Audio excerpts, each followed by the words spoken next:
Bonsoir à tous. Je suis contente de papoter avec vous. J'avais envie de vous partager certaines choses sur le sujet de l'indignité.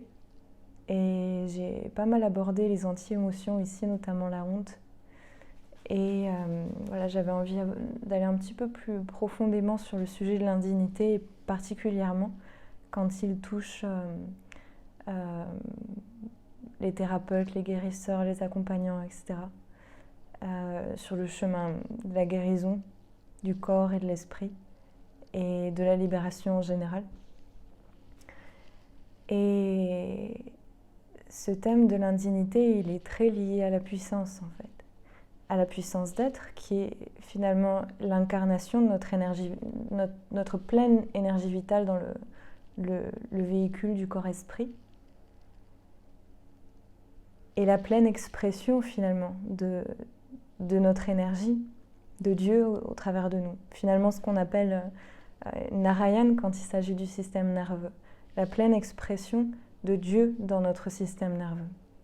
Et tout ça, c'est complètement en lien avec l'appartenance. C'est-à-dire que cette pleine expression, elle ne peut être séparée de sa manifestation dans notre lien aux autres, dans notre lien à la société, etc.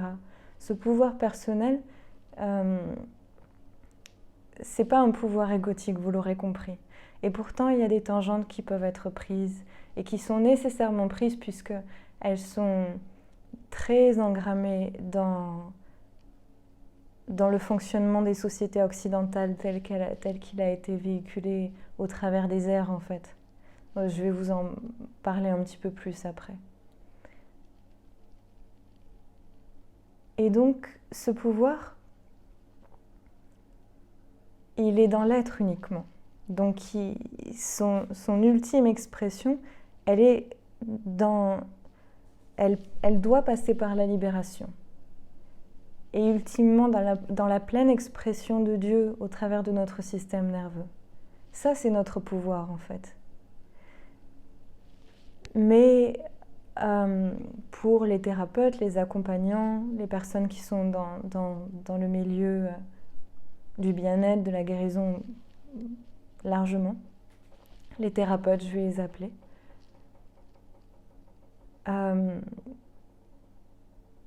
on peut se retrouver coincé à vouloir exprimer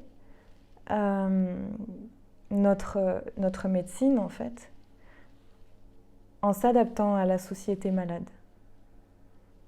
Et donc, en s'adaptant par exemple à du marketing ou certaines voies de communication, etc., qui insidieusement vont mener l'ego, en fait, à chercher à être vu, à exister d'une façon détournée, vous voyez. C'est-à-dire que finalement, l'expression du pouvoir, elle va trouver son expression dans l'amour du pouvoir, au travers de l'ego. Et pas le pouvoir de l'amour qui est l'expression de l'être dans sa libération, ce dont je vous parlais avant. Donc c'est assez sensible parce que il peut y avoir cette sensation d'indignité derrière qui est très liée à la honte en fait et à des hontes même archaïques en fin de compte qui ont été transmises par des lignées, par nos ancêtres, etc. Que ce soit au niveau du sang ou au niveau à un niveau beaucoup plus large. Donc cette sensation d'indignité, elle peut trouver sa résolution fausse évidemment dans le désir de retrouver un pouvoir dans la société malade par la société malade. Donc on va s'adapter finalement à cette société malade et donc on devient malade nous-mêmes. Ou elle va chercher à guérir ses racines. Et ainsi à retrouver la dignité dans l'être, dans la puissance de l'être, dans le pouvoir de l'amour lui-même. Et c'est une voie invisible, donc évidemment qu'elle est difficile à prendre. C'est la plus difficile. Mais en soi, est-ce que l'autre mène quelque part ? Et c'est tout ce qu'on voit dans le business des thérapeutes ou du marketing spirituel aujourd'hui.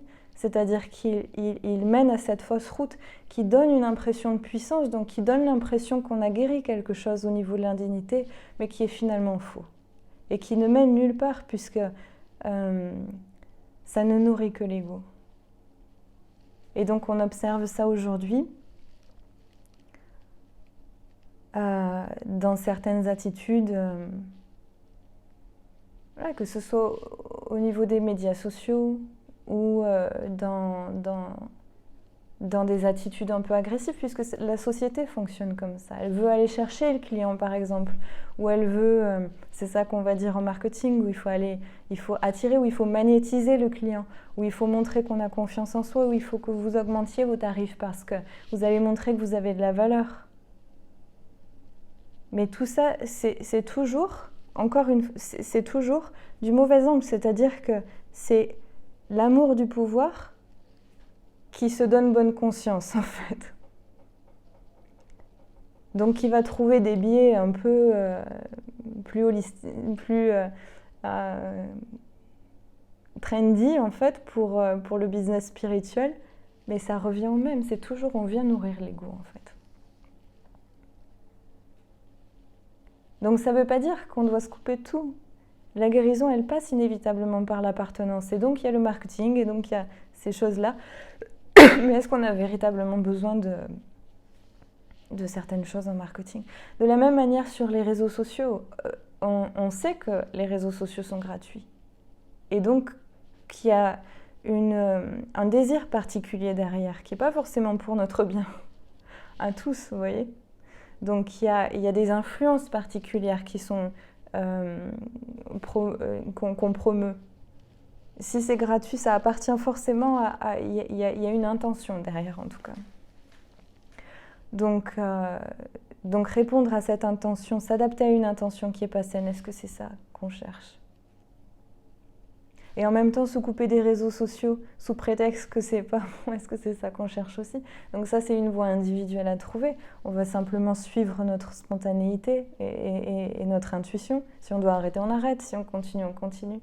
Mais en tout cas, j'avais envie d'aborder ça et de parler un peu plus de ce retour à ses racines qui passe inévitablement par la guérison de racines bien plus profondes que nous, en fait.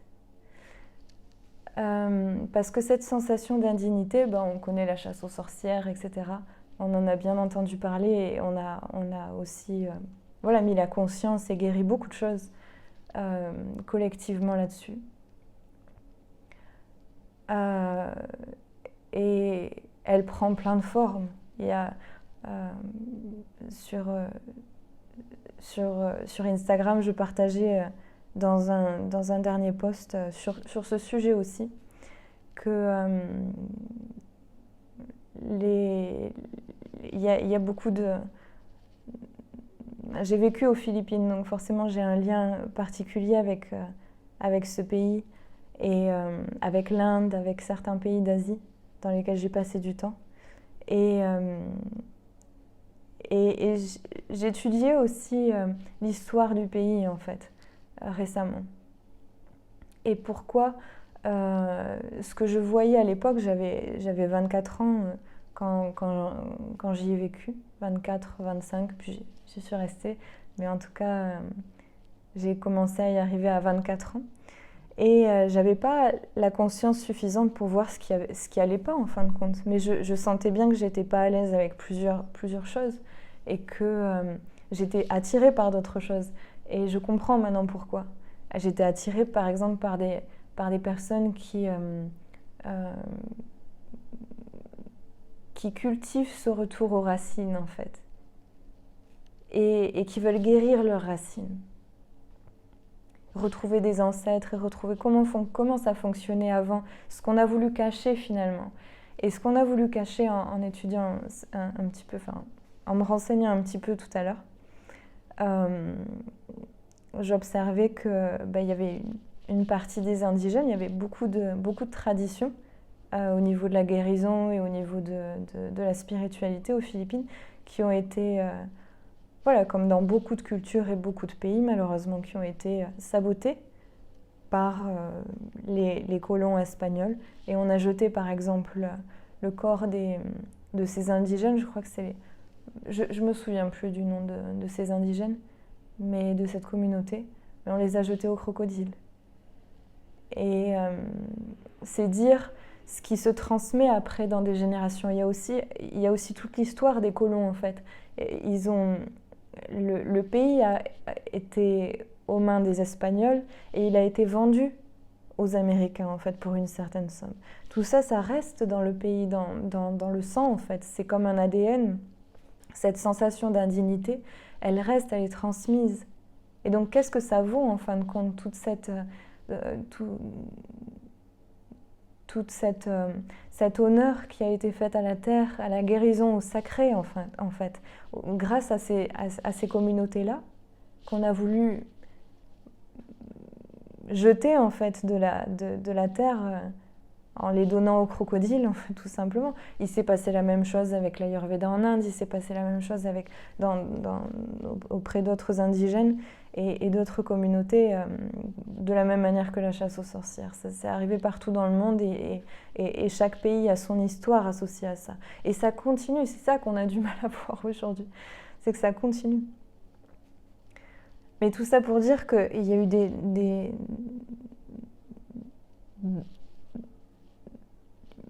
il y a cette transmission en fait d'indignité, c'est-à-dire que la société marchande ou le capitalisme tel qu'on a voulu le vendre par exemple avec les États-Unis aux Philippines et toute une vision associée à ça en fin de compte, toute une façon dont la société est gérée. Au travers de ce colonialisme, en fait, on a voulu le transmettre et dire que ça a de la valeur, en fait. Et que vous, par contre, les indigènes, l'Ayurveda et tout ce qui fait partie du sacré, ça n'a pas de valeur, en fait. Les guérisseurs, ça n'a pas de valeur. Et en fin de compte, ça continue de se transmettre aujourd'hui d'une façon insidieuse dans nos sociétés occidentales. Par exemple, avec l'idée que toi, tu fais de la spiritualité, t'es un peu barré, quoi. Ou alors, toi, on associe par exemple des mots comme les hippies, et encore plus insidieusement dans la psychologie occidentale, on va mettre des labels sur le fait qu'un tel est HPI, un tel est empathe, un tel est ci, un tel est ça. Et donc, ce qui est finalement naturel, c'est-à-dire d'être sensible, c'est catalogué ou alors c'est mis dans une boîte. Et ce qui est normal, c'est ce qui est malade. Et donc, cette sensation d'indignité, qui est très associée à la honte, en fait, elle se balade chez cette communauté de thérapeutes aujourd'hui. Et voilà, j'englobe tout le monde dedans, tous les accompagnants dedans. Elle se balade insidieusement et donc elle aura ce choix en fait de soit répondre à cette société malade en s'adaptant parce que cette sensation d'indignité, on ne sait pas trop la gérer et on a envie d'appartenance et voilà, c'est même pas d'appartenance, souvent on a envie plutôt de validation, d'acceptation, de validation, de faire partie du clan. Ou alors, on prend en compte à l'intérieur de nous que cette sensation d'indignité, c'est une sensation qui est très liée à la honte et que je peux la rencontrer. Et que ma dignité, en fin de compte, elle dépend du silence. Et que je peux vivre dans la société telle qu'elle est, en fait, malade, en portant cette dignité haut et fort à l'intérieur de moi. Non pas par l'ego, mais par la nature profonde de ce que je suis. Dans ma force d'être, en fait. C'est ça la véritable puissance. Et donc, tout ce qui finalement soutient la terre, soutient les valeurs, soutient le sacré, c'est ce que nos ancêtres ont voulu tenir pour nous, en fait. Et c'est pour ça que quand on marche sur certaines terres comme en Inde, ou en Indonésie, je parle de ce que je connais, je ne suis pas allée en Amérique du Sud, par exemple. Et je sais qu'on dirait la même chose d'autres terres, en fait, aussi anciennes, en fait. Il y a quelque chose dans l'air. Pourquoi il y a cette force, pourquoi il y a ce sacré dans l'air? c'est parce qu'il y a eu une quantité énorme d'âmes qui sont venues porter ce sacré à l'intérieur d'eux. Et donc porter cette dignité à l'intérieur d'eux. Et l'incarner. Et la vivre en fait. Donc c'est pas une question d'importance. C'est pas je porte le sacré donc j'ai l'importance. Ça c'est l'ego qui va valider ça comme ça. Non, c'est cette énergie d'être. Et cette énergie d'être, elle dépasse le temps et l'espace. Et c'est pour ça qu'elle a autant d'empreintes sur la Terre malgré les millénaires. Si c'est pas magnifique. Et ça a été permis par nos ancêtres, par les lignées. Aujourd'hui, ce que la spiritualité moderne essaie de faire, du New Age, on va dire, ce qu'elle essaie de faire, c'est de nous couper de nos ancêtres, des traditions, des cultures, des lignées. Parce qu'en nous coupant de ça, en fait, on nous coupe de la protection de ces lignées. Et du support de ces lignées, du soutien, de l'appartenance, en fait, à ces lignées. Donc, par exemple, on va faire une formation de yoga et on va nous dire « Attends, c'est athée » ou alors « il faut pas tout mélanger, nous, on est scientifique » ou alors on va piocher chez un tel, chez un tel et chez un tel, mais jamais avoir la révérence envers un chemin particulier, par exemple. Ce qu'on peut appeler le shopping spirituel. Donc, voilà, piocher, en fait, c'est pas cette révérence, c'est pas cet alignement, c'est pas comme ça qu'on est protégé par des lignées. C'est pas... Parce que quand on fait du shopping spirituel, on a un peu peur de lâcher prise, en fin de compte.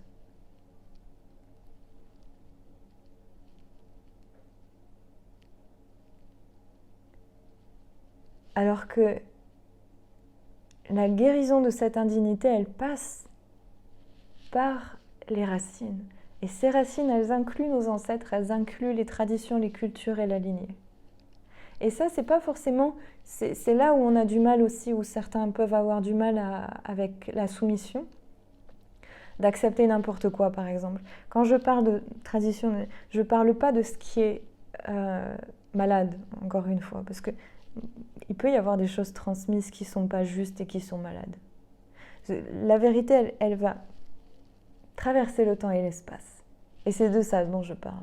Et pareil pour une lignée, un chemin, c'est pas juste obéir à un maître et être docile, etc. Ça n'a rien à voir avec ça. C'est une appartenance qui dépasse la docilité, en fait. Ça n'a rien à voir. C'est de la révérence. C'est de l'amour. Et de la reconnaissance. Et donc ça peut être par exemple, voilà, c'est pas forcément j'obéis à une lignée qui est par exemple de l'Inde, etc. Par exemple, j'ai moi-même beaucoup de liens avec cette lignée indienne, en fait, de l'Advaita Vedanta au travers de Adi Shankaracharya. Et donc j'appartiens à cette lignée, mon énergie est poreuse à cette lignée. Pour autant, j'ai aussi des influences de guérisseurs, de chamans en Asie. Je suis proche de ces guérisseurs, enfin, je ressens cette énergie-là forte à l'intérieur de moi, ces empreintes qui sont liées à des vies passées, etc.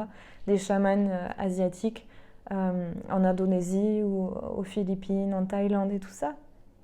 Et pour autant, je suis très connectée à Jésus par rapport à mon éducation de cette vie. Et peut-être d'ailleurs, mais en tout cas, j'ai aussi un lien avec cette lignée-là.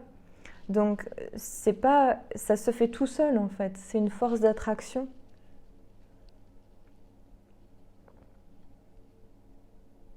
Et là, je parle de la lignée spirituelle, etc. Mais après, bien sûr, il y a nos ancêtres. Et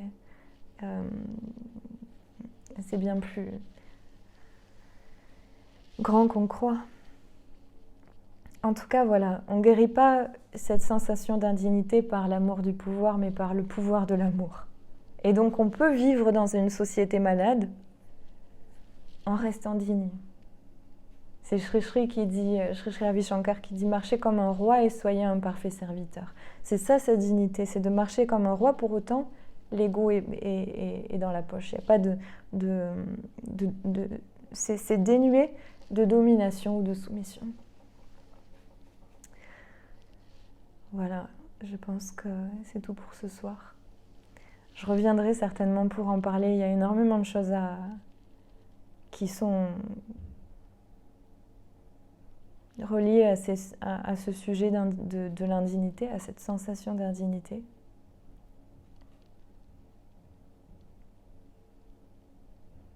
Et la clé se trouve toujours dans l'appartenance. Après, on y met des mots, mais c'est une expression vive qu'on va vivre à l'intérieur de nous.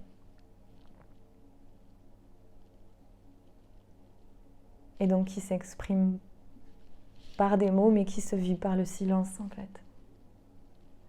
Voilà, je m'arrête ici ce soir. Je vous souhaite une belle soirée, une bonne journée et à bientôt.